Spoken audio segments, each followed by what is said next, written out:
အခုတခါတင်ဆက်ပေးချင်တာကတော့ပရိသတ်တွေကြားမှာရေပန်းစားနေတဲ့နမီကြီးစထွင်မာအချို့နဲ့ပတ်သက်တဲ့သတင်းပဲဖြစ်ပါတယ်လက်ရှိမှာတော့အဆိုပါစထွင်မာတွေဟာဥပဒေကြောင်းအရတရားစွဲဆိုခြင်းခံရတော့မယ်ဆိုတဲ့သတင်းတွေထွက်ပေါ်နေပါတယ်ဒီကိစ္စနဲ့ပတ်သက်ပြီးဘယ်လိုမျိုးပြောဆိုချက်တွေရှိနေတယ်လဲဆိုတာကိုအခုဖော်ပြပေးမယ့်ဗီဒီယိုဖိုင်နဲ့အတူကြည့်ရှုပေးကြပါဦးခင်ဗျာနာမည်ကြီးစထွင်မာတွေဖြစ်တဲ့ Shine လေး ZZ Bland Ace D ချီဖာတူတာဒီကောင်တွေကိုကျွန်တော်လောင်းကစားမှုနဲ့တရားစွဲပါတော့မယ်ဒီဗီဒီယိုကိုခလေးရှိရဲ့မိဘတွေတေချာလေးကြည့်ပေးနော်ခင်ဗျားတို့ရဲ့သားသမီးတွေကိုဒီနာမည်ကြီးစထွင်မာတွေကဘလို့ဖြတ်စည်းနေလဲဆိုတော့ကျွန်တော်တေချာလေးရှင်းပြပေးမယ်နော်ဒီတော့ကျွန်တော်ပြောညာဒီဗီဒီယိုတွေကနည်းနည်းရှည်လိမ့်မယ်ဗျဘာကြောင့်လဲဆိုတော့ဒီဗီဒီယိုကိုကျွန်တော်လှုပ်ချင်နေတာတော်တော်ကြာပြီကျွန်တော်အခုလိုစကားပြောတဲ့ဗီဒီယိုတွေလှုပ်နေတဲ့အကြောင်းရင်းကလည်းဒီကောင်တွေကိုဒီလိုလှုပ်ချင်လို့ကျွန်တော်တမင်ကလှုပ်နေတာကျွန်တော်လူတွေရဲ့အတန်းရှင်းကိုရလာတဲ့ခါကျရင်ဒီကောင်တွေဒီလိုနှိပ်ကုတ်ချင်လို့ကျွန်တော်တမင်ကဒီလိုဗီဒီယိုလှုပ်နေခြင်းဖြစ်တယ်ဒီကောင်တွေအခုကြော်ညာနေတဲ့ 1H bet ဆိုတာလေဒီ battery လှုပ်တဲ့ site ပေါ့ဗျာဒီကောင်တွေကတော့အရင်ကတော့စော့ပြတယ်အခုနောက်ပိုင်းတော့တိတ်မစော့ပြတော့ဘူးအခုနောက်ပိုင်းဒီကောင်တွေကဘယ်လိုလုပ်နေလဲဆိုMLBB ပွဲတွေပတ်ကြီးပွဲတွေကိုဒီကောင်တွေကလောင်းမှုအတွက် promote လုပ်ပေးနေတယ်ပြီးဒီကောင်တွေကုန်းတစ်ပတ်တွေချပေးတယ်အဲ့ဒါတွေကကြားဖြန့်တစ်မျိုးပဲဗျ 1H bet ဆိုတာတရားဝင် website မဟုတ်တော့ဘူးเนาะအဲ့ဒါကိုလုံးဝမှတ်ထားပါ 1H bet ကတရားဝင် website လုံးဝမဟုတ်တော့ပါဘူးနိုင်ငံတကာမှာတော်တော်လေးကိုဘန်ထားပါပြီဘာကြောင့်လဲဆိုတော့ပတ်စံတွေပြန်မရောတဲ့ပြဿနာနဲ့ဘန်ထားတာပါဒီလိုတရားမဝင်လောင်းကစားတွေကိုတရားမဝင်လုပ်ထားတဲ့နိုင်ငံမှာဒီကောင်တွေကတရားဝင်လုပ်ပြနေတာဘာကြောင့်လဲဘယ်သူမှပြောမဲ့လူလည်းမရှိဘူးဗျာကျွန်တော်ပြောတာအရင်ကတော့ဟုတ်ပြီ streamer ပေါက်စားပေါ့အောင်ကတော့ဒီကောင်တွေကဒီလိုမှ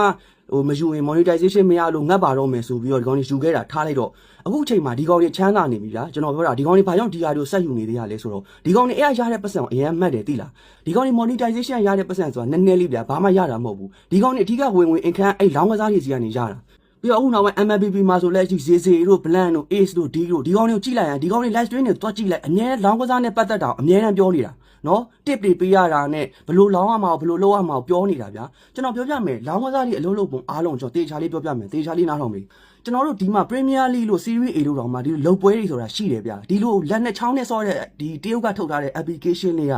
ဒီလိုလုပ်ပွဲတွေမရှိဘူးဆိုတာခင်ဗျားတို့ယုံလားဟိုတလောကလေနိုင်ငံတကာမှာသွားပြိုင်တဲ့ mobile legend ပွဲမှာမှတ်မိလားကျွန်တော်မြန်မာအသင်းကဂျန်ဂလာကပေါက်ကြတွေလောက်တာလေအဲ့အရာတွေကလေဒါတာမန်ကိစ္စတွေလို့ခင်ဗျားတို့မြင်လားအနောက်မှာ betting ကိစ္စတွေ betting website တွေဒီလောင်းကစားကိစ္စတွေအများကြီးပါတယ်နော် mobile legend အသင်းမှာလေလုပ်ပွဲကစားဖို့အတွက်ကအသင်းသားအကုန်လုံးကိုလက်ထိုးစရာမလိုဘူးဗျာသိလားအဲ့ဂျန်ဂလာတယောက်လက်ထိုးလိုက်ရုံနဲ့အဲ့အသင်းကပြတ်ပြီလုံးဝ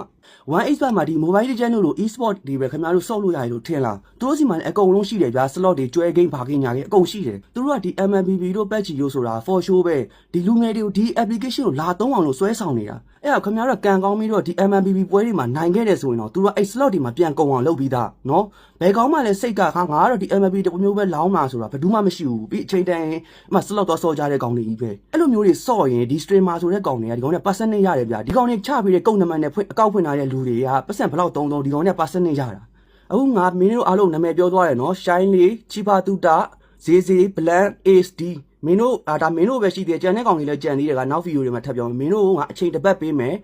ဒီအဲ့တပတ်ပြည့်လို့မင်းတို့နောက်ပြီးတော့အဲ့ betting website တွေကိုထပ်ကြော်ညာသေးရဲဆိုရင်ငါကိုယ်တိုင်မင်းတို့နေတဲ့မြို့နယ်မှာအမှုတော့ဖွင့်မယ်မင်းတို့လောင်းကစားမှုနဲ့ငါကိုယ်တိုင်ထောင်ထဲထည့်မယ်ဒါနာမင်းတို့ငါနောက်ဆုံးစကားပြောထားတာဟုတ်ကဲ့ပါအခုကြည့်ရှုခဲ့ရတဲ့ဗီဒီယိုထဲကအတိုင်းနမီကြီးစထွင်မာတွေရဲ့လှုပ်ဆောင်ချက်တွေအပေါ်အခုလိုမျိုးပြောဆိုလာတာဖြစ်ပါတယ်ဒီအခြေအနေနဲ့ပတ်သက်ပြီးနောက်ထပ်ထူးခြားမှုတွေရှိလာရင်လည်းဆက်လက်တင်ဆက်ပေးသွားမှာဖြစ်ပါတယ်ကြည့်ရှုပေးခဲ့ကြတဲ့အတွက်ကျေးဇူးတင်ပါတယ်ခင်ဗျာ